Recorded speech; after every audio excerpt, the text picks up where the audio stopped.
Chapter 11 of A Sweet Little Maid. A Sweet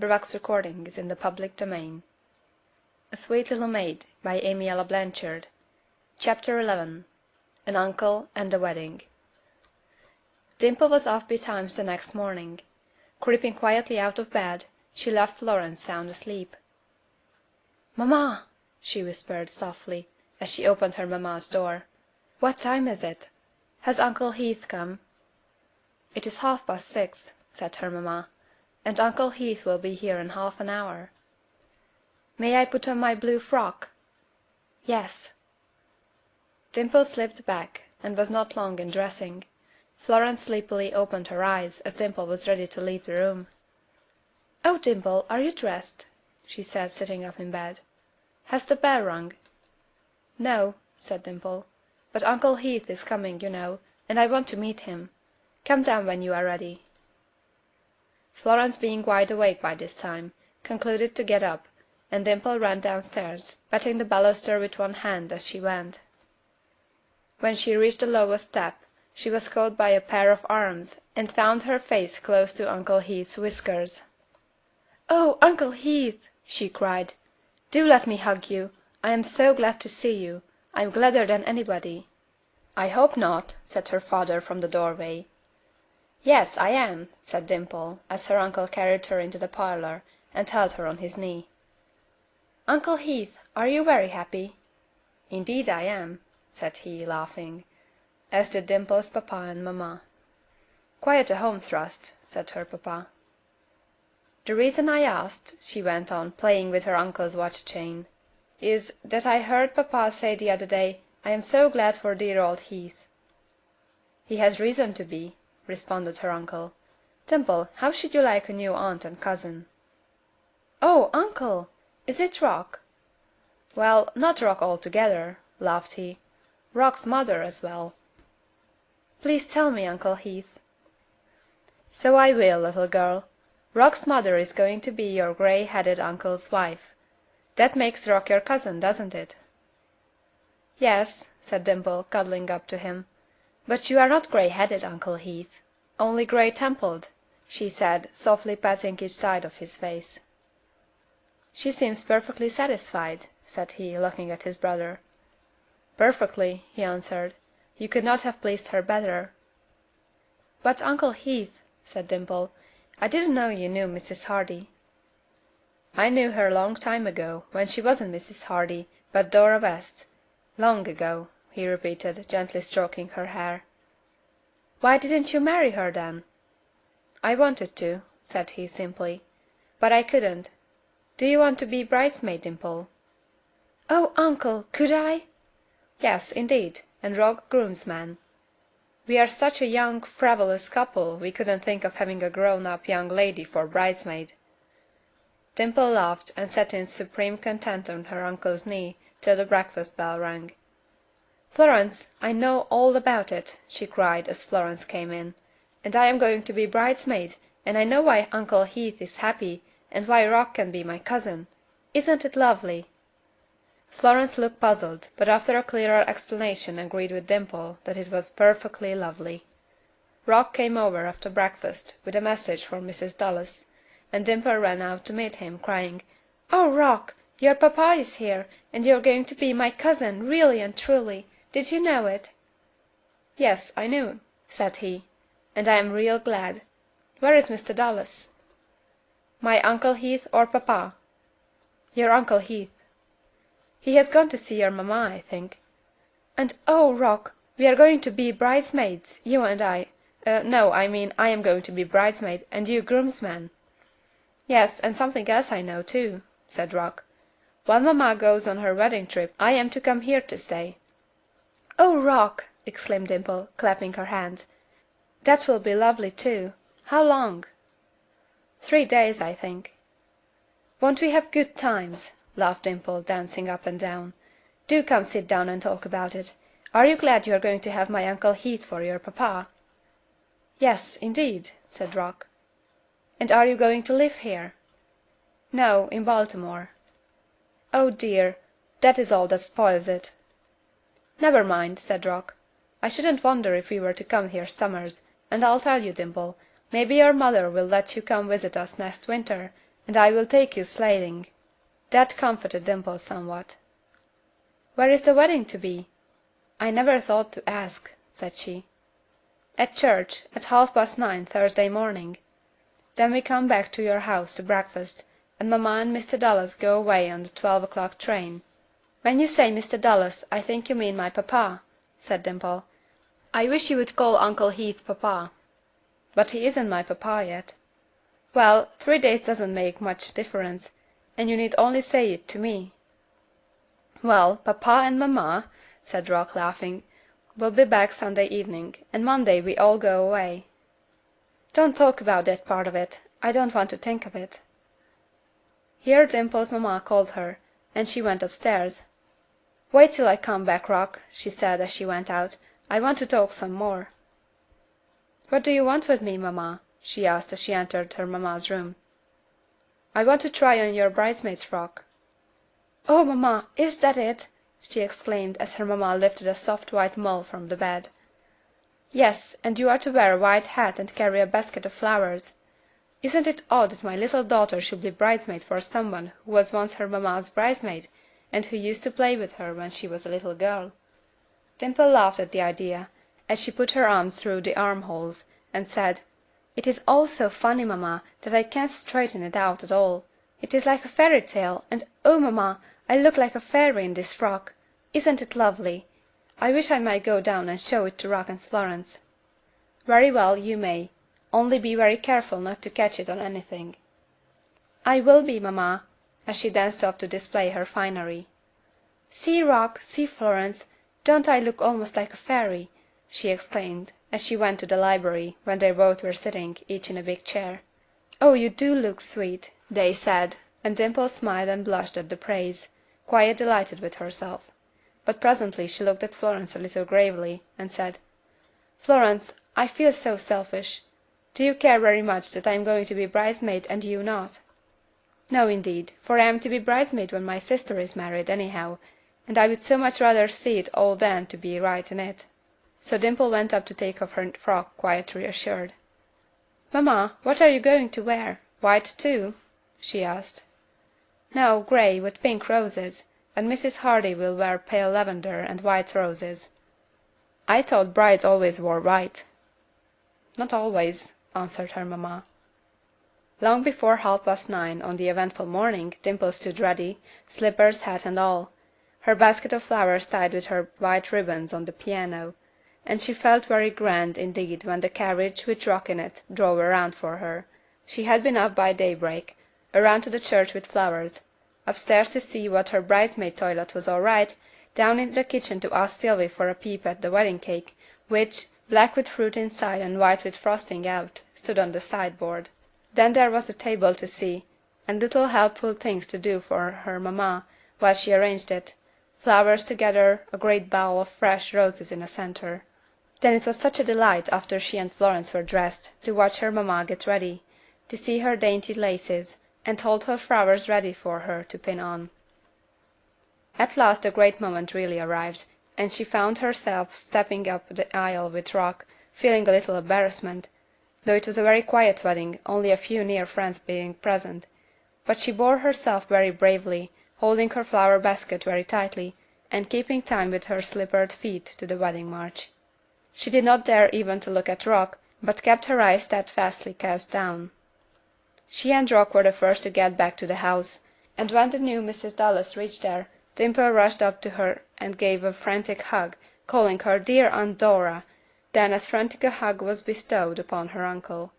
She danced through the rooms like a will-o'-the-wisp, hardly willing to sit at the table long enough to eat anything at all. When the bridal pair drove away to the depot, a shower of rice and old shoes were flung after them by all the children, Bubbles included. After the house was quiet again, Dimple, Florence, and Rock sat talking it over in the parlor. "Were you frightened when you walked up the aisle?" asked Florence. "A little, but I thought about looking at my slippers, and didn't see the people. Did I look all right?" "Yes, as lovely as possible, and I never should have thought you were frightened. What did you do with the flowers? And oh, Dimple, who had the lovely little figure on the top of the cake?" "I know," said Rock. "I heard mamma tell Dimple's mother that the bridesmaid ought to have that, and I think so too." "Oh," said Dimple, "I think you ought to have it, Rock." "No, indeed. That would be a fine way to do, I must say. It is to be yours. Mamma said so, and that settles it." "Well," said Dimple, "but I have so much, it seems to me. Florence, isn't it funny for Rock to have a new papa? Everything turns out so oddly. Don't you know how provoked we were that day when Bubbles told us that mamma was bringing a boy out to see us?" "And now that boy is your cousin," said Rock. "Yes, and I am glad, too," replied Dimple, giving his hand a little affectionate pat. "I never knew boys could be so nice, till I saw you." Rock laughed. "That's a pretty big compliment," he said. "It isn't a compliment, it's the truth." "And the compliment can't be true, I suppose?"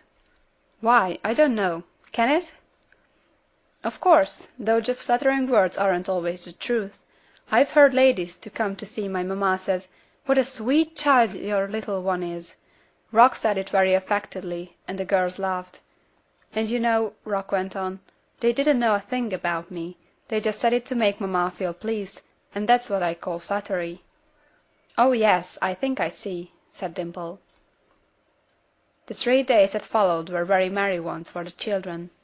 They frolicked from morning till night, and did more wonderful things than ever they had dreamed of doing before. Rock was the nicest sort of comrade, and they got all along without any fusses whatever. Sunday was their very last day together, for Florence was to go the next day, too, under the care of Mr. and Mrs. Heath Dallas, and her trunk was standing, packed, ready to be sent. "Won't we have a pew full this morning?" said Dimple, at the breakfast table. "5 people. Rock, you must sit between Florence and me. I can sit next to mamma, and Florence next to papa." "Oh, no, let me sit by auntie," said Florence. "Very well," said Dimple. "I can sit by papa just as well, and if I get sleepy I can tumble over on him." Papa laughed and said it was a pleasant prospect for him. The church windows were open. A soft breeze fluttered the leaves outside, and the slow rustle of fans fluttered bonnet strings inside. Dimple leaned her head back against the pew, and looked out at the white clouds drifting across the sky, so dreamily and softly. She heard the birds singing in the trees, and now and then came back to consciousness of the minister's voice, and she caught a sentence here and there, but she could not fix her attention on the sermon at all. She was thinking of the dreaded to-morrow that would take her playmates away from her. The quiet and solemnity of the place only added to the sadness of her thoughts, and as the last hymn was being sung, the tears gathered in her eyes and dropped silently down on her book. Finally she could stand it no longer, but slipped down on her knees, buried her face in the cushions, and fairly sobbed. No one knew what was the matter, and Mrs. Dallas looked distressed, fearing she was ill. Mr. Dallas leaned down toward her and whispered, "Are you ill, Dimple?" But she shook her head, and when the hymn was ended, he drew her close to him and put his arm around her, while she kept her face hidden on his shoulder. No one could tell what ailed her, as every question only brought a fresh burst of tears, and she walked home in silence. It was not until they were in the house that she could tell what affected her. Then her mother took her on her lap, and she had her cry out there, while Florence and Rock, looking much concerned, stood by. "Tell me, daughter, what ails you," her mother said, pushing back the curls from the little tear-stained face.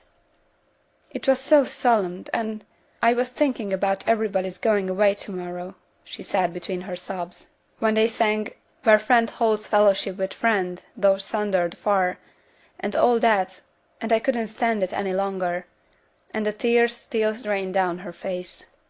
At this Florence's eyes filled up, and she put her arms around Dimple, and they cried together, while it took Mrs. Dallas, Rock, and Mr. Dallas all 3 to comfort them. "You will soon be going to school, Dimple," said her papa, "and then you will have ever so many playmates." "And you are coming to see us next winter," said Rock. "And you will have mamma left anyhow," said her mother, hugging her up close. So among them all, the tears were dried, and before dinner was over, they were all laughing as joyously as ever. The only excitement left was to watch for the arrival of Rock's mamma and papa, who were to come that evening.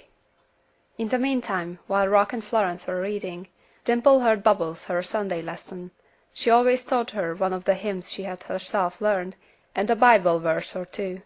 Bubbles was not very quick at learning the verses, but delighted in the hymns, and sang with them with Dimple, with great vigor. This afternoon, however, it was quite wearisome to Dimple, for her cry had given her a headache, and she cut the lesson very short so as to get back to Rock and Florence. "I shouldn't like to be a teacher," she said, throwing herself down on the lounge. "I should," said Florence. "I love my teacher at school dearly. She is the sweetest, dearest thing. We girls almost fight over her." "Do you? How funny," said Dimple. "Why, yes, we take her flowers, and candy, and big apples and oranges. Sometimes her desk is full." "I am afraid I shan't like my teacher," said Dimple. "Do you know her?" "Yes, a little. She has been here to tea. She isn't so awful, and I should like her, perhaps, if I didn't know I had to go to school to her. Do you know many of the girls?" "One or two. You saw that girl who sat in front of us at church, she is one." "You will get used to it real soon," said Rock. "I felt just as you do before I went to school, and it was worse for a boy. The other boys just go for him, and I had a hard time for the first few weeks, but now I like it first rate." "It is the getting used to it that I dread," sighed Dimple. "That has to come first." "No," said Rock. "Papa and mamma come first, and it is nearly time for them now. Let's go on the front porch and watch." "It is so sunny there," said Dimple. "Not if we sit at the end. Come on." So they went out, and took up positions at the end of the porch. "I want to see mamma and Gertrude and all awfully," said Florence. "But indeed I hate to leave here," looking around. "I shall miss the trees and flowers and all the sweet things." "So shall I," said Rock. "What a good time we have had this summer." "Yes, haven't we?" said Dimple, looking sober. "Don't talk about it any more," said Rock. "It makes my cousin Eleanor feel bad." This made Dimple smile, and presently they saw coming up the street a carriage, which they felt sure would stop. They all ran down to the gate, and the carriage did draw up by the sidewalk, and Rock was the first to open the door of it, and in another minute was in his mother's arms. Then they all went into the house, and made ready for tea. All that evening, Dimple sat with one arm around Florence, and, although Rock was so glad to see his mother, he said that he would have Dimple so short a time that he must sit by her, and the three children sat on the steps, Rock holding Dimple's hand and trying his best to cheer her up. But a more doleful face than appeared at the breakfast table could not be found. "You must get your Aunt Dora and Florence some nice flowers to take with them," said Mrs. Dallas to Dimple. "My Aunt Dora! How queer that is, mamma. I have been wondering, is he Rock Hardy or Rock Dallas?" "He is Rock Hardy."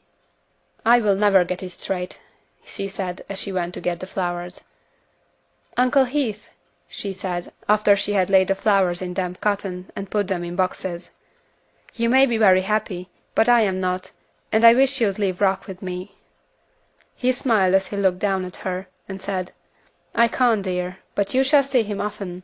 Baltimore is not very far away." "Well, I am much obliged to you for making a cousin of him," she said, as she turned away. "Poor little girl," said he to her mother. "She takes this parting very much to heart." "Yes," said her mother. "She has never had any very intimate friends, and her cousins have never paid her as long a visit as Florence this time. As for Rock, he's the only boy she has ever liked at all, and he's a nice boy. You have a quiet model son, Heath." "Yes, I think so too," said he. At last the trunks were all off. Celestine was dressed in her traveling frock, a gray veil on her hat. The children thought her very stylish. "Poor Rubina," sighed Dimple, bravely trying to keep back the tears. Rock had volunteered to take charge of the two kittens, so Jet and Marble were mewing in a basket. "And poor little Nixie, you will be lonely too," said Dimple, hiding her face in his furry coat. "You will be sure to write to us, won't you, Dimple?" said Florence, "and tell all about school and everything?" "I will," said Dimple, choking up. "Don't cry," said both Rock and Florence, coaxingly. "No, I will not. I made up my mind not to, because mamma might think I didn't love her. answered Dimple, while her tears slowly trickled down her cheeks. At last all was ready, doll, kittens, and boxes, and the good byes were said. Bubbles and Dimple at the gate waved handkerchiefs as long as they could see the carriage. Then Dimple turned slowly into the house, unable to keep back the torrent of tears, and after she went into the library she buried her face in the sofa pillow, sobbing aloud. Then she felt a pair of arms clasp her knees, and saw two tearful black eyes looking up into her face, while Bubbles' caressing voice said, "Never mind, Miss Dimple, I'se here." End of Chapter 11. End of A Sweet Little Maid, by Amy Ella Blanchard.